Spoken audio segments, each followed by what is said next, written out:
नमस्कार साथियों, मैं ए के मलिक स्वागत करता हूं आपका श्योर 60 गुरुकुल में। डिस्कशन चल रहा है आपका क्यूआईपीज का, जो प्रीलिम्स को ध्यान में रखते हुए क्वेश्चन पेपर बनाए जा रहे हैं आपके 25 क्वेश्चंस के।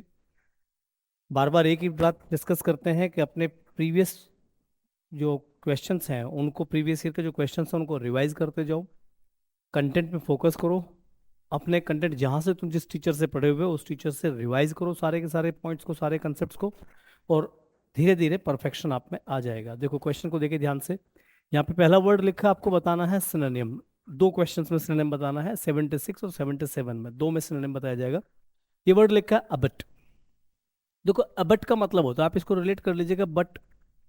बट का मीनिंग सबको पता है, बट का मतलब होता है लेकिन। लेकिन अगर इसमें ए जुड़ गया तो इसका मतलब बस ध्यान रखना, जुड़ जाना। अबट का मतलब क्या होगा? जुड़ जाना।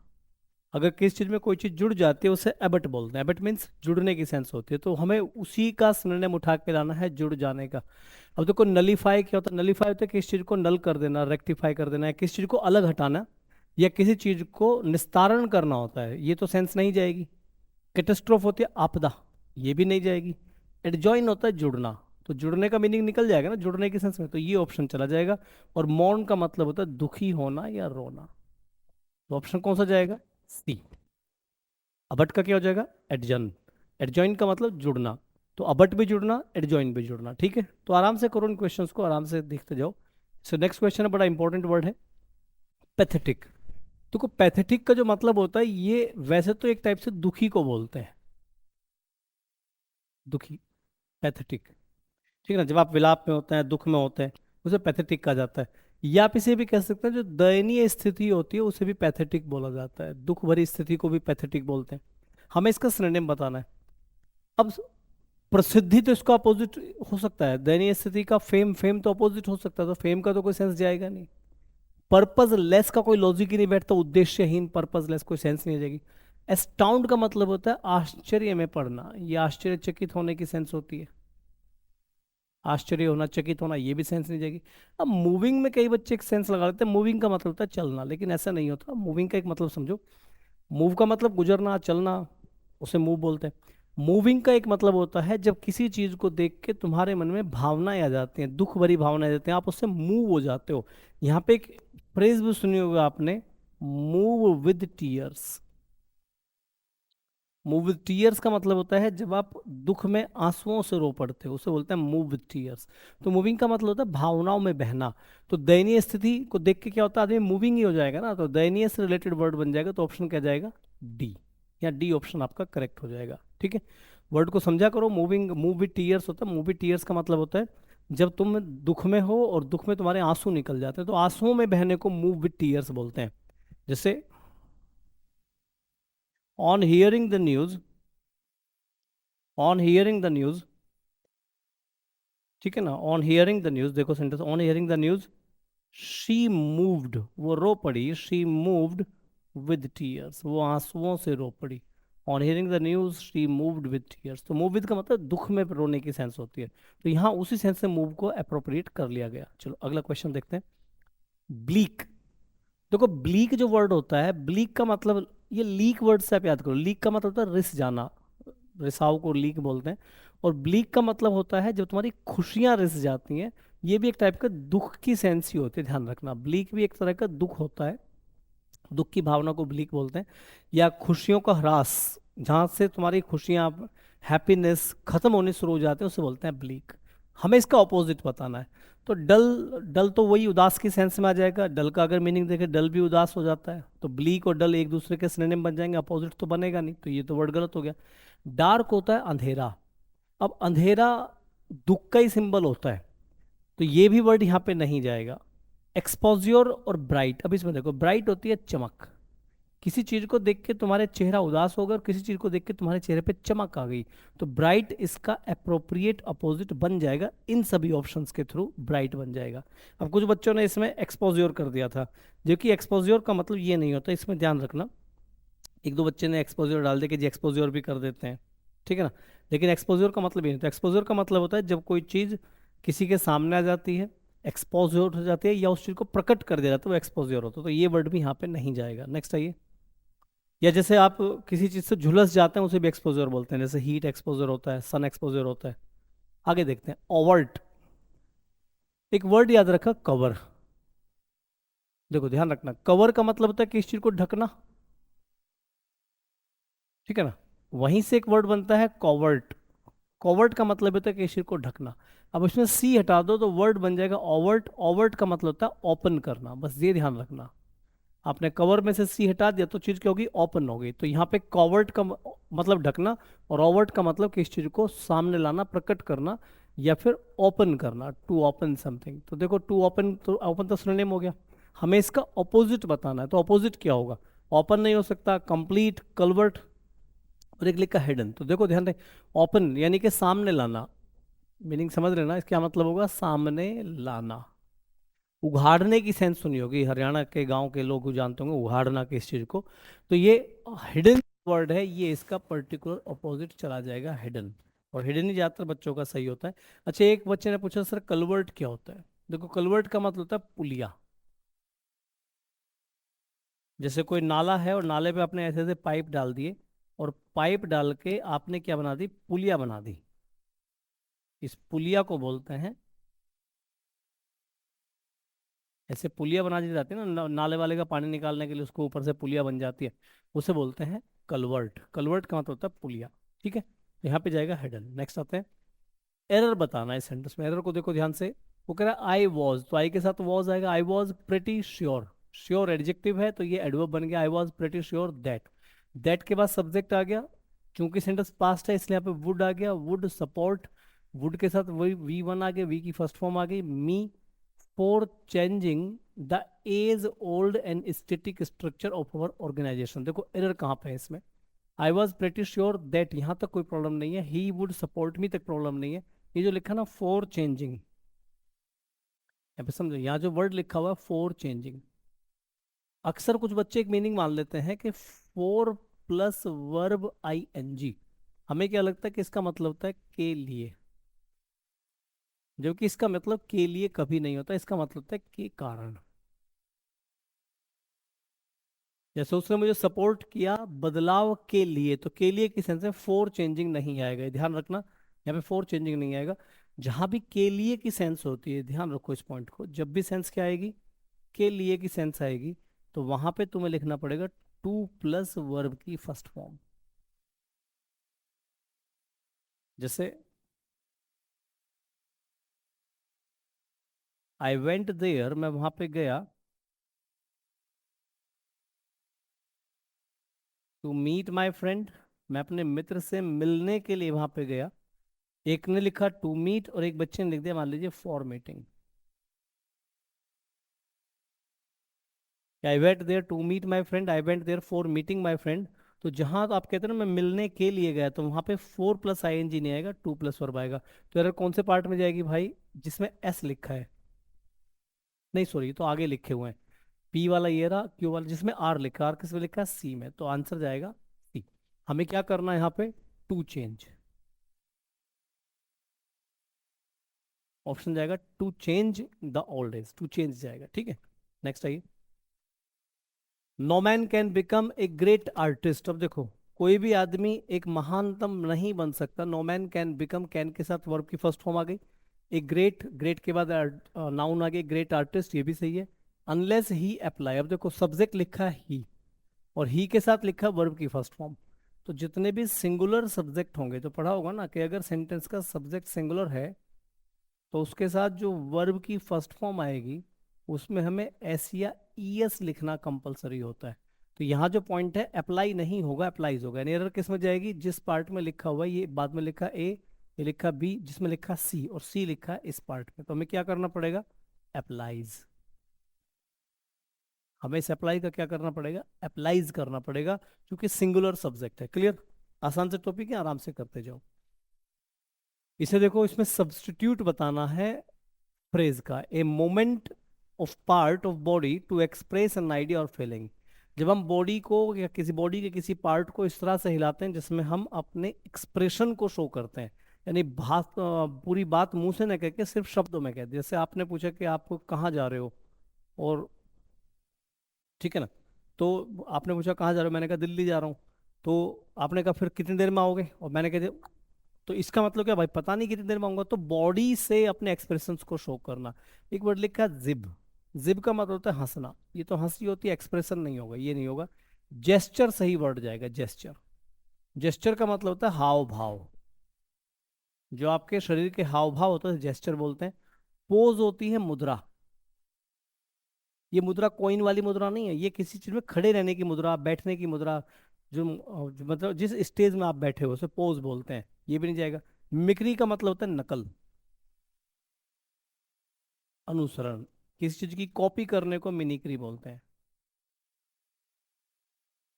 जैसे किसी की आवाज निकाल रहे हो, अमिताभ बच्चन की आवाज निकाल रहे हो, तो वो भी नहीं जाएगा, वर्ड क्या जाएगा, जेस्चर। क्लियर। तो आपके बॉडी के हाव भाव को जेस्चर बोला जाता है, ठीक है। चलो आगे चेक करो, ही इज ए या एन एबल टीचर। अब देखो ए या एन में तो कुछ भी आ सकता है, वो पूछ नहीं रहा, एबल पूछ रहा है, एबल। देखो, अब ऐसा भी नहीं कि मैं एबल को छोड़ सकता हूँ, क्योंकि यहाँ कहीं भी उसने नो इम्प्रूवमेंट का ऑप्शन नहीं दिया है। तो एक लिखा कॉम्पिटेंट टीचर, एक लिखा कैपेबल टीचर, एक लिखा स्किल्ड टीचर, एक लिखा अनेबल टीचर। अनेबल तो सही नहीं होगा, ठीक है ना। स्किल्ड टीचर भी हो सकता है, कॉम्प्लिकेटेड, लेकिन पॉइंट देखो क्या लिखा है इसमें, कॉम्पिटेंट होता है जो एक प्रतिस्पर्धा देने वाला होता है, मेहनती होता है। तो यहाँ पे पूछ रहा है सेगमेंट में गिवन सेंटेंस में सब्स्टिट्यूट लेके आना है। एबल का मतलब होता है लायक, तो हमें लायक का सब्स्टिट्यूट लाना है, वो बनेगा कैपेबल। एस तो स्किल्ड भी आ सकता है, एस तो कॉम्पिटेंट भी आ सकता है, लेकिन सही वर्ड हमें क्या करना है, सब्स्टिट्यूट लेके आना है। तो जो वर्ड लिखा है एबल मीन्स लायक, तो इसका हमें सब्स्टिट्यूट यानी कि इसी से मिलता जुलता एक सही वर्ड लेके आना है, सब्स्टिट्यूट लाएंगे, क्या वर्ड जाएगा, कैपेबल। तो कैपेबल एबल का मतलब होता है लायक, काबिल, योग्य। तो कुछ बच्चे सोचते हैं जी स्किल्ड क्यों नहीं आएगा भाई, अप्रोप्रिएट वर्ड पूछ रहा है, जो वो कह रहा है कि अंडरलाइन सेगमेंट का हमें अप्रोप्रिएट सब्स्टिट्यूट लेके आना है। ये लिखा ना, दैट कैन सब्स्टिट्यूट, जो हटा के उसकी जगह पे आ सके, उस वर्ड को हमें छांट के लाना है। चलो आगे आते हैं, नेक्स्ट नरेशन है। नरेशन हमेशा बताता हूं, पहले ट्रिक को समझो। ये उल्टा है, यहाँ पे डेट सेंटेंस लिखा है इनडायरेक्ट, और इनडायरेक्ट सेंटेंस को हमें डायरेक्ट बनाना है। यानी हमें इन्वर्टेड कोमास तो लगाने ही पड़ेंगे, किसकी जगह पे, दैट की जगह पे। दैट तो कंजक्शन हो गया, तो यहाँ पे इन्वर्टेड कोमास, ये आगे इन्वर्टेड कोमास मिल गए होंगे आपको। अब देखो रिपोर्टिंग वर्ब को चेक करो, माई मदर टोल्ड मी, यहाँ क्या लिखा है, my mother said to me. यहाँ लिखा है my mother, sorry mother said to me. ये भी लिखा है मदर सेड टू मी, ये भी लिखा है मदर सेड टू मी। तो दिमाग लगाने की जरूरत नहीं, सब सेम है। दैट की जगह इन्वर्टेड कोमास आ गया, सब सेम है। अब यहाँ पे लिखा आई, इसमें आ गया ही, इसमें आ गया यू, इसमें यू, इसमें आई। अब चेक करो, मदर टोल्ड मी, मदर ने मुझसे कहा कि आई। आई कौन है, मुझसे कहा, तो आई तो मैं हो गया ना। अगर मदर अपनी बात करें तो शी होना चाहिए था। तो नेचुरल सी बात है, मी हूं, मी के लिए आई बोला, तो ही तो आ नहीं सकता, क्योंकि ही तो ही रह जाता, तो ये तो ऑप्शन गलत हो गया। और अगर इस सेंटेंस को देखते हैं, my mother mother said to me I, तो आई फर्स्ट पर्सन के हिसाब से जाता, तो यहाँ शी होना चाहिए था, तो ये भी गलत हो गया। इन दोनों में से कोई से एक जाएगा। आगे लिखा है should listen to her, her मतलब कौन, मदर। इसमें लिखा है you should listen to me, इसमें लिखा है you should listen to me, common है, सेम लिखा हुआ है। फर्स्ट फर्स्ट सेम लिखा है, एंड देन सेम लिखा है, डू एनीथिंग, डू एनीथिंग। इसमें लिखा है आई प्लीज, एक लिखा है एज यू प्लीज। अब यहाँ क्या लिखा है, एज आई प्लीज, इसमें एज ही नहीं लिखा, तो बी भी गया, ऑप्शन जाएगा सी। सिर्फ एक वर्ड की वजह से आपको आंसर मिल जाएगा। क्लियर। मतलब थोड़ा सा टेकल करोगे तो क्वेश्चन समझ में आ जाएगा किस तरह से क्वेश्चन को करना है। यहाँ ऑप्शन सी चला जाएगा, क्योंकि यहाँ पर एज लिखा है और यहाँ पर एज लिखा है, और किसी में एज है ही नहीं। क्लियर है भाई। चलिए नेक्स्ट आइए, let the window B opened. तो ये लेट से शुरू हुआ, यानी कि वर्ब से सेंटेंस शुरू हुआ है। अब जो सेंटेंस वर्ब से शुरू होगा यानी कि वो इंपेरेटिव होगा। अब इंपेरेटिव है तो उसमें क्या क्या, नोट तो है ही नहीं कहीं भी, तो डोंट तो आएगा ही नहीं। अब चेक करो ना, नोट नेगेटिव सेंटेंस तो है नहीं, तो डोंट तो होगा नहीं। विंडो बी ओपनड, ये भी इंपेरेटिव नहीं बना। अब उसमें लीव, अगर लीव यहाँ कोई वर्ब है तो चेक कर लो, यहाँ कोई लीव वर्ब ही नहीं, ये भी गलत होगा, तो क्या जाएगा, ए ऑप्शन जाएगा, ओपन द विंडो। क्योंकि जो वर्ब है ही नहीं उसका पैसिव कैसे बना रहे हो, लीव का पैसिव तो लेफ्ट होना चाहिए था, लेफ्ट है ही नहीं, वर्ब क्या, ओपन, तो ओपन इसमें ही है, इसमें क्लोज आ गया। समझ गया ना मैं क्या कहता हूँ, तो ऑप्शन क्या जाएगा, ए। क्लियर। नेक्स्ट आते हैं, मिस स्पेल्ट वर्ड छांटना है, ये तो देखते समझ गए होगे, ये वाला वर्ड जहाँ भी सी की सेंस होती है, सीव की, तो स्पेलिंग बनेगी CEIV, सीव, ये वाले स्पेलिंग जाएगी, इसको करेक्ट कर लीजिएगा, ठीक है ना, आसान है। रीजन का, रीजन जो होता है इसका मतलब होता है क्षेत्र, साम्राज्य, किसी चीज के राज्य को बोलते हैं। शासन जो होते हैं, शासन सत्ता, उसे रीजन बोला जाता है। ठीक है, चलो नेक्स्ट। इसमें भी आपको करेक्ट स्पेलिंग नहीं, मिस स्पेलिंग बताने, मिस स्पेल, क्योंकि प्रेफर PREFER करेक्ट है, डेफर DEFER करेक्ट है, DI नहीं, ये गलत है, ये गलत हो जाएगा। इसे करना पड़ेगा DIFFER, डेफर, बस यही जाएगा। डिफर, डिफर का मतलब अंतर, भेद, दो चीजों में जब डिफरेंस होता है उसे डिफर बोलते हैं। चलो नेक्स्ट आते हैं, fill in the blank. Check करो क्वेश्चन को और थोड़ा फोकस करके क्वेश्चन किया करो। अ मेजोरिटी ऑफ फार्मर्स, किसानों की मेजोरिटी की बात चल रही है। वर्ब इसने आर लिख दिया, इज लिख दिया, उसने पूछा भी नहीं यहाँ पे कुछ भी। पढ़े लिखे नहीं है, इलिटरेट है, बट वी हैव ट्रेंड, लेकिन हम उन्हें ट्रेंड कर चुके हैं, trained to go live, press like and share buttons on, to live नहीं, लाइव है फिर ये to go live, press like and share button on Facebook. हमने उन्हें ट्रेंड कर दिया है कि वो लाइव जा सकते हैं, प्रेस बटन कर सकते हैं, शेयर कर सकते हैं, इस तरह की चीजें हमने उन्हें ट्रेंड कर दी है। तो किसको ट्रेंड कर दी ये बताना है। बात किसकी चल रही है, फार्मर्स की। तो फार्मर्स के हिसाब से किसको ट्रेंड किया होगा, उन्हीं को तो कहोगे। वर्ब के बाद कौन आएगा, ऑब्जेक्ट आएगा। तो हमें यहाँ पर वर्ब के बाद में, अब ध्यान रखना, अगर मेन वर्ब लिखा है तो मेन वर्ब के बाद कौन आता है, ऑब्जेक्टिव केस आता है। अब इसमें से ऑब्जेक्टिव केस क्या है, देम। अस तो हो नहीं सकता, क्योंकि हमने खुद को थोड़ी ट्रेंड किया, हमने किसको ट्रेंड किया है, मेजोरिटी ऑफ फार्मर्स को। तो सही बात है भाई, देम ही जाएगा, ऑप्शन जाएगा A.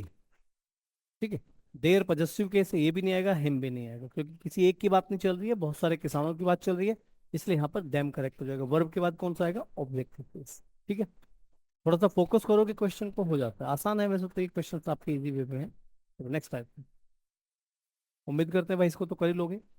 The three brothers loved, कितने भाई हैं, तीन। अब देखो ध्यान से, अगर मान लीजिए दो लोग होते, तो देखो दो लोगों के लिए क्या आता है, ईच अदर। अगर दो लोग आपस में एक दूसरे को पसंद करते हैं, ईच अदर। और अगर दो से ज्यादा लोग हैं, ये बात ध्यान रखना, दो से ज्यादा के लिए क्या आएगा, वन अनदर। दो के लिए ईच अदर, दो से ज्यादा के लिए वन अनदर। तो यहाँ पे क्या है, तीन लोग हो गए, तो तीन लोग एक दूसरे को पसंद करते हैं, तो वन अनदर करेक्ट होगा। Each other, with each other, everyone, ये गलत हो जाएंगे। Three brothers loved one another, एक दूसरे को पसंद करते हैं। अब ये तो मेरे हिसाब से, हाँ, ज्यादातर स्टूडेंट करेक्शन है नहीं इसमें, ठीक ही है। चलो नेक्स्ट आते हैं। PQRS है, इसका मैं हमेशा एक तरीका होता है, तो देखो इसको देख के उलझा मत करो, परेशान मत होना। ये सारे ऑप्शन P से स्टार्ट हो रहे हैं और एक R से स्टार्ट हो रहा है, तो पहले तो ये चेक कर लो कौन सा ऑप्शन बनेगा। या तो P से शुरू करेंगे या R से शुरू करेंगे। उसने कहा कि the importance of mental health, बात किसकी कर रहे हैं, मानसिक स्वास्थ्य की बात कर रहे हैं, is often overlooked.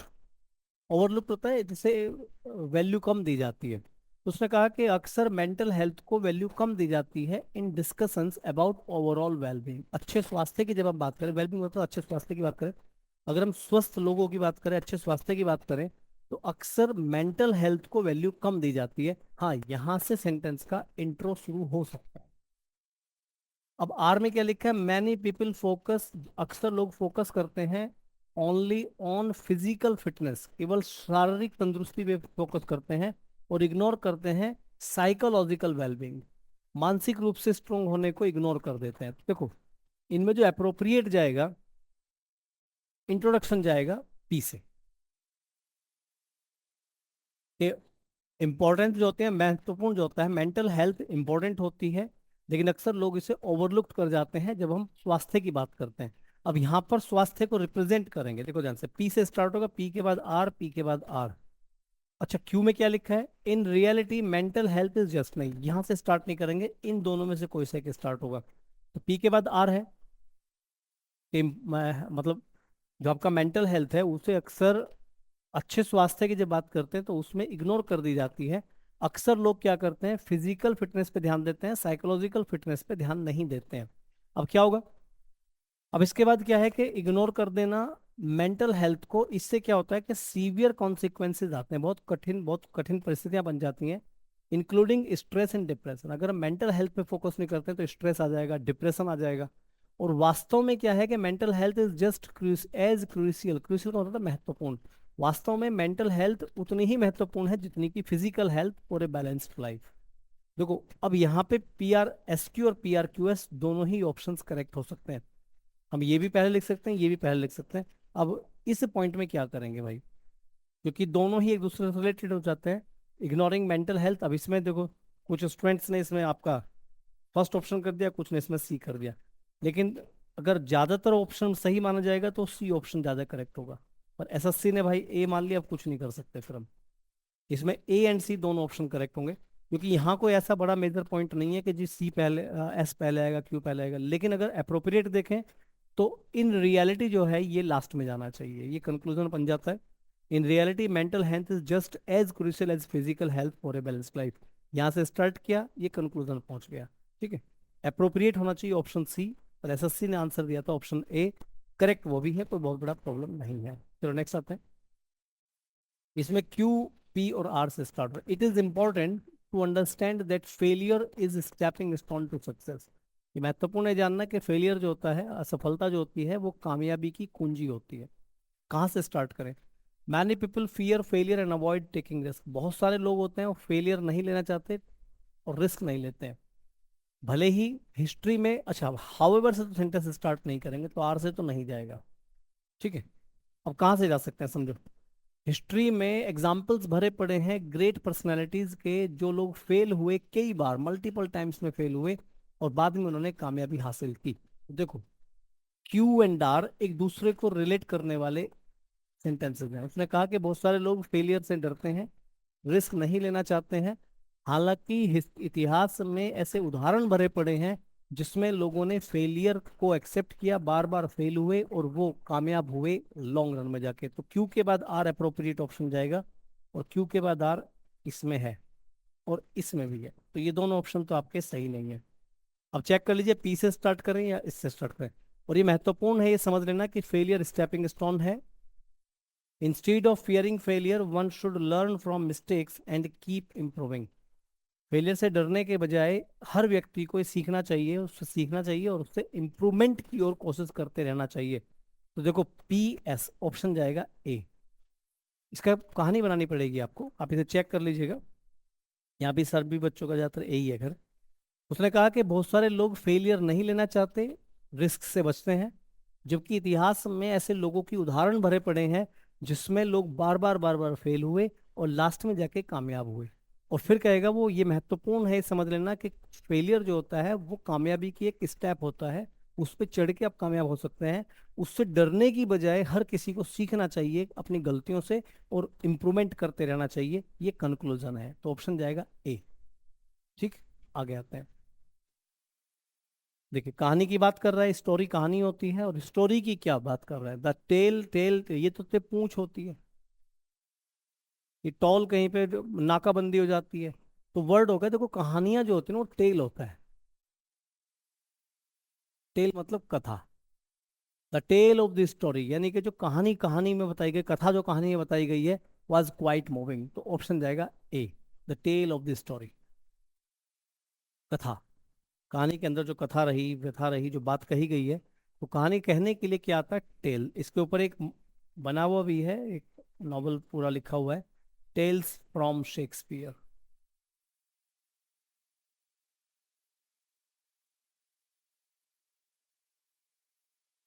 Tales from Shakespeare. ठीक है ना, चलो नेक्स्ट आते हैं। ये क्लोज टेस्ट है भाई, क्लोज टेस्ट तो हमेशा पढ़ना पड़ता है। देखो जहाँ से उसने कहा था इम्पैक्ट, इम्पैक्ट होता है असर, प्रभाव, किसका, टेक्नोलॉजी का प्रभाव ह्यूमन लाइफ पर। टेक्नोलॉजी का प्रभाव ह्यूमन लाइफ पर हैज बीन वो कैसा हो चुका है, नेग्लिजिबल, नगण्य, ये तो नहीं है। टेक्नोलॉजी का प्रभाव कॉमन सेंस से देख लीजिएगा, टेक्नोलॉजी का जो प्रभाव है ह्यूमन लाइफ पर नेग्लिजिबल तो नहीं है। प्रोफाउंड होता है काफी बड़ा, विशाल, विस्तार वाला, बहुत बड़ा इफेक्ट है टेक्नोलॉजी का। रिवर्सिबल है कि आज टेक्नोलॉजी यूज कर रहे हैं, कल सारी टेक्नोलॉजी खत्म करके हम फिर से पत्थर रगड़ना शुरू कर देंगे, ये भी सही नहीं होगा। टेम्पररी भी नहीं होगा, ऐसा नहीं है कि 100-2 साल बाद में टेक्नोलॉजी का इफेक्ट खत्म हो जाएगा, नहीं भाई। क्या जाएगा, प्रोफाउंड है। प्रोफाउंड मतलब बड़ा विस्तृत है, इन वेरियस वेज, बहुत सारे रास्तों में, बहुत सारे तरीकों से। तो टेक्नोलॉजी का जो प्रभाव है ह्यूमन लाइफ पर, ह्यूमन बीइंग पर, वो कैसा है, प्रोफाउंड है। प्रोफाउंड मतलब ह्यूज, बड़ा है, काफी बड़ा है, काफी विस्तार लिए हुए है। एक ऐसा चीज जो बहुत विशाल है, या इसे गहरा प्रभाव भी आप कह सकते हैं, गहरा प्रभाव है, ये ऑप्शन जाएगा प्रोफाउंड। आगे देखते हैं, प्रोफाउंड आ गया इसमें। वाइल इट हैज अनडाउटेडली, जबकि ये निसंदेह, अब हैज है तो थर्ड फॉर्म आएगी। डिस्ट्रप्टेड, डिस्ट्रप्टेड का मतलब बाधा डालना। कन्वेंसिव, कॉन्वीनियंस एंड एफिशिएंसी, जबकि ये क्या है, साथ साथ में क्या है, इट हैज अनडाउटेडली, निसंदेह कॉन्वीनियंस और एफिशिएंसी, बाधा डालते नहीं, बाधा की सेंस नहीं आएगी। एनहेंस्ड हो सकता है, एनहेंस्ड होता है बढ़ाना। इसने, ये क्या करता है, ये एफिशिएंसी और कॉन्वीनियंस, कॉन्वीनियंस होता है एक दूसरे को समझने की क्षमता जो होती है, उसे बढ़ा देता है, ये पॉसिबल है। डिमिनिश, कम कर देता है, नहीं भाई, कम नहीं करेगी टेक्नोलॉजी कभी भी। और कॉम्प्लिकेटेड, कॉम्प्लिकेटेड नहीं करेगी, ये होगा बढ़ाना। ये क्या कर देता है कि ये कॉन्वीनियंस और एफिशिएंसी को बढ़ा देता है, तो बढ़ाना यहाँ पे करेक्ट ऑप्शन चला जाएगा। आगे देखिए, it has also given rise, इसमें क्या होता है कि इसमें बढ़ोतरी मिली है किस चीज में, to ethical and social dilemmas. साथ साथ में इसमें क्या होता है, इसमें एथिक्स, सिद्धांतों में, और समाज की जो परेशानियां हैं, डिलेमा का मतलब होता है परेशानी, टेक्नोलॉजी के साथ साथ सामाजिक परेशानियां भी बढ़ी हैं। द इंक्रीजिंग डिपेंडेंस, इसके ऊपर निर्भरता, ऑन डिजिटल प्लेटफॉर्म, आप डिजिटल प्लेटफॉर्म के ऊपर जो निर्भर हो जाते हैं, वो जो निर्भरता है, हैज रिजल्टेड, उसका परिणाम क्या निकला है, इन ए, देखो क्या आना चाहिए, in a of privacy concerns making it imperative. Privacy concerns का मतलब होता है अ, व्यक्तिगत जो आपके जो व्यक्तिगत निजी गोपनीयता होती है, गोपनीयताओं के बारे में इसमें क्या निकला है। एस्पायरेशन अगर होता तो एन आना चाहिए था, ये तो नहीं जाएगा। इथेन चेक करो,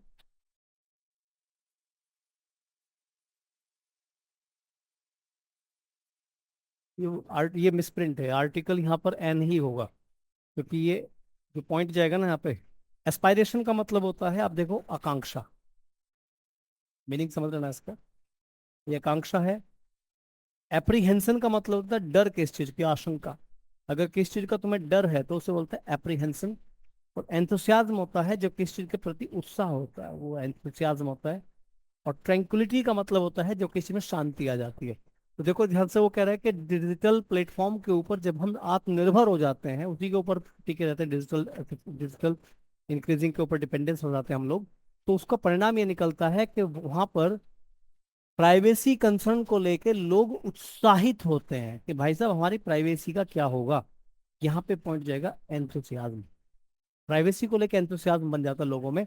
मेकिंग इट इम्पेरेटिव, इम्पेरेटिव होता था अनिवार्य, जरूरी, और ये बड़ी जरूरी बन जाती है for organisations to adopt present, के जो संस्थाएं हैं वो अडॉप्ट करें सख्त साइबर सिक्योरिटी मेजर्स, कि ऐसे पैमाने बनाए, मापदंड बनाए, जिससे साइबर सिक्योरिटी में ऐसे पैमाने बन जाए जिससे हम लोग लोगों की प्राइवेसी को, कंसर्न को ध्यान में रखते हुए महत्वपूर्ण स्टेप्स वहां पर उठाए जाए।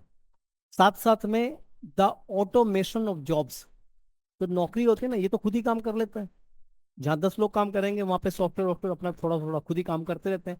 Automation of jobs has led to unemployment, देखो क्या आना चाहिए, हैज लेड टू, इग्नोर,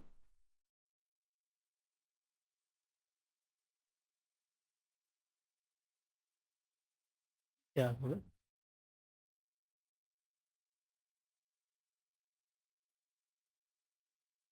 5 4, ठीक है, हाँ, has led to substitute, hindrance, liability, catalyst. और देखो इसमें कुछ बच्चे यहाँ पे घूम गए, वो सब्स्टिट्यूट करके आगे, सब्स्टिट्यूट होना चाहिए कि जी यहाँ पे जॉब पे सब्स्टिट्यूट होता है, जबकि नहीं, यहाँ पे सब्स्टिट्यूट का मतलब होता है उस चीज को हटा के उसे रख दिया जाता है। तो उसने कहा automation of jobs has led to about unemployment, वो कह रहा है कि बेरोजगार की ओर हम उस चीज को क्या बढ़ा बढ़ा रहे हैं, वो कैटलिस्ट यहाँ पे सही बढ़ जाएगा। कैटलिस्ट का मतलब होता है प्रेरणा देना, हम लोग एक प्रेरणा बना के चल रहे हैं, प्रेरक उत्प्रेरणा तैयार कर रहे हैं कि जिससे अनएम्प्लॉयमेंट बढ़ता चला जाएगा, तो अनएम्प्लॉयमेंट की ओर प्रेरणा मिलती जा रही है हम लोगों को, कंपेल कर रही है इंडस्ट्रीज, और ये सब इंडस्ट्रीज को एक मजबूरी होगी to restructure their work fair, अपने पूरे काम धंधे को वापस से दोबारा से क्रिएट करने की मजबूरी हो चुकी है इंडस्ट्रीज की। हाउएवर द इंटीग्रेशन, इंटीग्रेशन मतलब गोपनीयता, विश्वसनीयता of artificial intelligence, artificial intelligence की अगर हम विश्वसनीयता की बात करें, व्हेन यूज्ड रिस्पॉन्सिबली, अगर इसे सही तरीके से इस्तेमाल किया जाए, कैन सर्व एज ए, तो ये हमें सर्व कर सकती है एज ए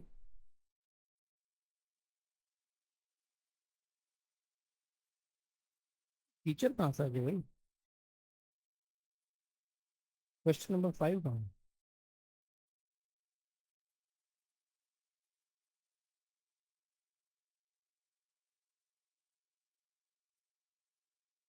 चौथे में has led to,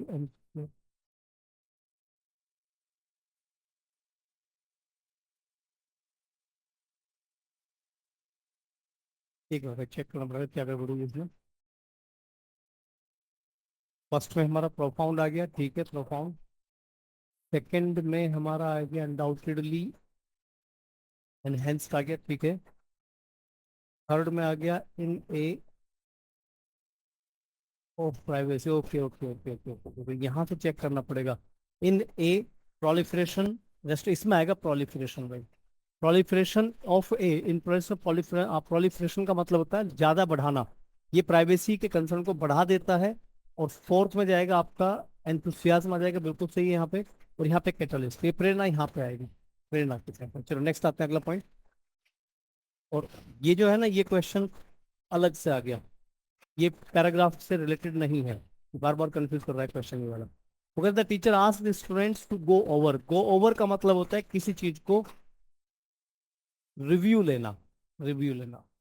go over मतलब किसी चीज को पढ़ने की सेंस को बोलते हैं, गो ओवर मतलब रिव्यू लेना। ये क्लोज टेस्ट नहीं है यहाँ पे, ये बार इसने कंफ्यूज किया। सेलेक्ट द अल्टरनेटिव, ईडीएम का होता है ना बेड ब्लड। बेड ब्लड का मतलब होता है शत्रु, दुश्मनी को बोलते हैं। तो इसका क्या पूछ रहा है, मीनिंग पूछ रहा है इल फीलिंग। जब आपके अंदर एक बुरी भावना होती है, दुष्भावना होती है, उसे बोलते हैं इल फीलिंग, बैड ब्लड, इल फीलिंग। नेक्स्ट आइए लास्ट में। The man was wise enough, wise enough को पूछ रहा है, वो फ्रेज पूछ रहा है, फ्रेज का मीनिंग क्या है? वाइज इनफ का मीनिंग जाएगा क्लेवर, समझदार। मीनिंग पूछ रहा है सिंपल सिंपल से, ये दोनों नहीं होंगे। वाइज इनफ यानी कि क्लेवर, क्लियर है। चलिए अब नेक्स्ट क्लास में मिलेंगे आपसे, नेक्स्ट वीआईपी के साथ में कल आऊंगा। तब तक के लिए भाई मेहनत करते रहिए, जो क्वेश्चंस बने डाउट बने उसे पूछो ध्यान से। और पर्टिकुलर कॉन्सेप्ट्स को बार बार रिवाइज और रिकॉल किया करें, ठीक है दोस्तों। तब तक के लिए, नेक्स्ट क्लास तक के लिए नमस्कार, थैंक यू, जय हिंद।